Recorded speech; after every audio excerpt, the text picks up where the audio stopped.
रघुपति राघव राजा राम, पतित पावन सीताराम। കാലം അത് അനിശ്ചിതമായ പ്രയാണത്തിൽ കാത്തു സൂക്ഷിക്കുന്ന ചില അനർഹ നിമിഷങ്ങളുണ്ട്. അത്തരത്തിലുള്ള ഒരു അനർഹ നിമിഷമായിരുന്നു കൃത്യം ഒരു നൂറ്റാണ്ട് മുമ്പ് 1925 മാർച്ച് 12 ശിവഗിരിക്കുന്നിലെ ഹരിതാഭമായ താഴ്വാരത്തിൽ സംഭവിച്ചത്. രണ്ട് ആശയങ്ങളുടെ സംഗമവേദിയായി മാറി. രാഷ്ട്രപിതാവ് മഹാത്മജിയുടെയും വിശ്വഗുരു ശ്രീനാരായണ ഗുരുദേവൻ്റെയും ആദ്യ സമാഗമവും ആശയ സംവാദവും. ഇന്ത്യൻ നാഷണൽ കോൺഗ്രസിൻ്റെ പ്രസിഡൻ്റായി തിരഞ്ഞെടുക്കപ്പെട്ടതിന് ശേഷമാണ് 1925 ഗാന്ധി കേരളത്തിലേക്ക് വരുന്നത്.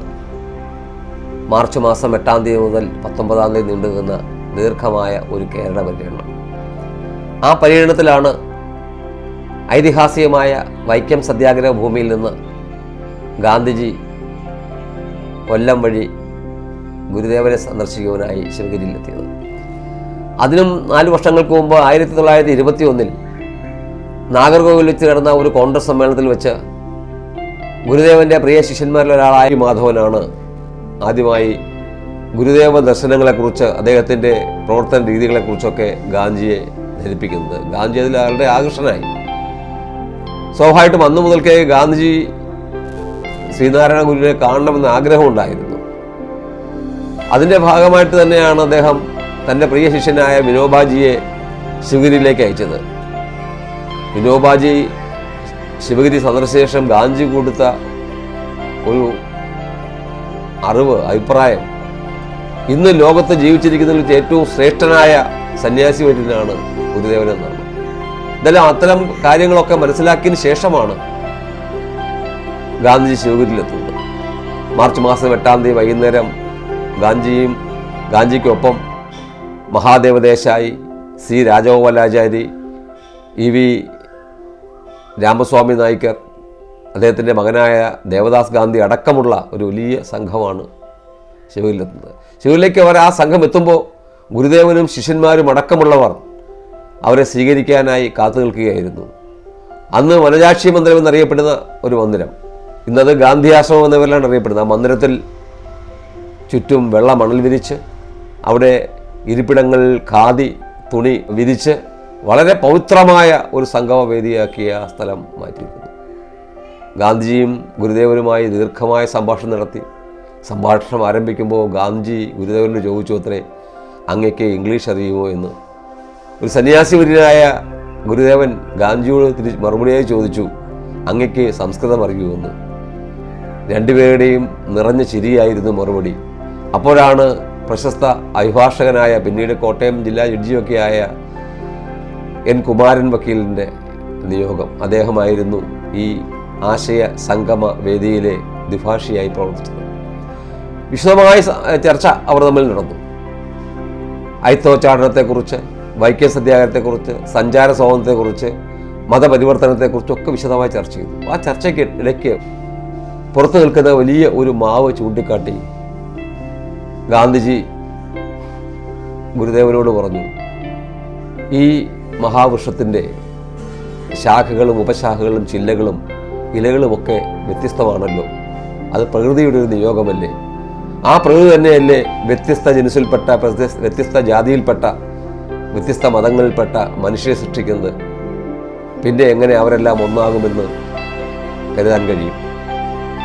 വളരെ ലാഘവത്തോടുകൂടി, നിറപുഞ്ചിരിയോടുകൂടി തന്നെ ആ ഗുരുദേവൻ അതിന് മറുപടി പറഞ്ഞു, ഈ വൃക്ഷത്തിലെ ശാഖകളും ഉപശാഖകളും ചില്ലകളും ഇലകളുമൊക്കെ വ്യത്യസ്തമാണ് എങ്കിലും അവയിലൂടെ ഒഴുകിയിറങ്ങുന്ന രസം, സ്വാദ് ഒന്നു തന്നെയാണ്. അതുപോലെ തന്നെയാണ് മനുഷ്യൻ്റെ നിറവും കുലവും ജാതിയുമല്ല, അവനിലെ മനുഷ്യത്വമാണ് പ്രധാനം. ആ മനുഷ്യത്വത്തിന്, മാനവികതയ്ക്ക് ഒരു നിറം മാത്രമേ ഉള്ളൂ.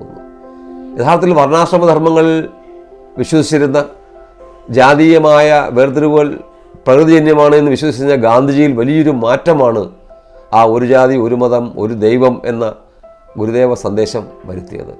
ഗാന്ധിയുടെ പിൽക്കാല ജീവിതത്തിൽ വലിയ സ്വാധീനം ചെലുത്തുവാൻ ഈ ചരിത്ര നിയോഗത്തിന് കഴിഞ്ഞു എന്നുള്ളതാണ് പിൽക്കാല ചരിത്രം നമ്മെ പഠിപ്പിക്കുന്നത്. അന്ന് അദ്ദേഹം അവിടെ വൈദിക മഠത്തിൽ വിശ്രമിച്ചു.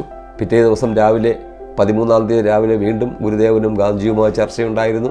തുടർന്നാണ് ശിവഗിരിക്ക് മുന്നിൽ വിശാലമായ പറമ്പിൽ തയ്യാറാക്കിയ സമ്മേളന വേദിയിലേക്ക് ഗാന്ധി വരുന്നത്. സുദീർഘമായൊരു പ്രഭാഷണം അന്ന് ഭാരതം നേരിടുന്ന ജാതീയമായ വേർതിരിവിനെക്കുറിച്ച്, രാഷ്ട്രീയമായ അസന്തുഷ്ടിയെക്കുറിച്ച് ഒക്കെ വിശദമായ ഒരു പ്രസംഗമായിരുന്നു ഗാന്ധി നടത്തിയത്. ആ പ്രസംഗത്തെ അദ്ദേഹം പറഞ്ഞു, ഞാൻ ഏറെ ധന്യനാണ്, നിറഞ്ഞ മനസ്സോടെ നിറഞ്ഞ ഹൃദയത്തോടെയാണ് ഞാനിവിടെ നിന്ന് മടങ്ങുന്നത്. ഗാന്ധിയെ യാത്ര അയക്കാൻ ഗുരുദേവൻ സന്നിഹിതനായിരുന്നു. ഖദർമാല അണിയിച്ച് മംഗളങ്ങൾ നേർന്ന് ഗാന്ധിജിക്ക് ഗുരുദേവൻ യാത്രാനുമതി നൽകി. അന്ന് വൈകിട്ട് തിരുവനന്തപുരത്ത് നടന്ന ഒരു പ്രസംഗത്തിൽ ഗാന്ധിജി പരാമർശിക്കുകയും പിന്നീട് ഹരിജൻ പത്രത്തിൽ അദ്ദേഹം എഴുതുകയും ചെയ്തു. ഇത്രയും മഹാനായ ഒരു സന്യാസി വര്യനെ കാണുവാനും സംസാരിക്കുവാനും അദ്ദേഹത്തോടൊപ്പം ഒരു ദിവസം ആ ആശ്രമത്തിൽ താമസിക്കാൻ കഴിഞ്ഞത് എൻ്റെ ജീവിതത്തിന് മഹാപുണ്യമാണെന്ന്. ഗാന്ധിജി ഗുരുദേവ സംഗമം കഴിഞ്ഞ് ഒരു നൂറ്റാണ്ട് പിന്നിടുമ്പോഴും അന്ന് അവർ ഉയർത്തിയ ജാതീയമായ മതപരമായ സംഘർഷത്തിൻ്റെ അന്തരീക്ഷം ലോകത്ത് നിലനിൽക്കുന്നു എന്നുള്ള ഒരു യാഥാർത്ഥ്യം കൂടി നമുക്ക് വിസ്മരിക്കാൻ കഴിയും. അന്ന് എന്തൊക്കെ ചിന്താഗതികൾക്കെതിരെയാണോ ഗാന്ധിജിയും ഗുരുദേവനും ആശയങ്ങൾ മുന്നോട്ട് വെച്ചത്, ആ ആശയ സാക്ഷാത്കാരത്തിന് ഇനിയും നമുക്ക് ഏറെ ദൂരം മുന്നേറേണ്ടിയിരിക്കുന്നു എന്നുള്ളതാണ് ഗാന്ധി ഗുരുദേവ സമാഗമത്തിൻ്റെ ഈ ഒരു നൂറ്റാണ്ട് തികയുന്ന ദിവസങ്ങൾ നമുക്ക് ആലോചിക്കുവാനുള്ളത്, ചിന്തിക്കുവാനുള്ളത്.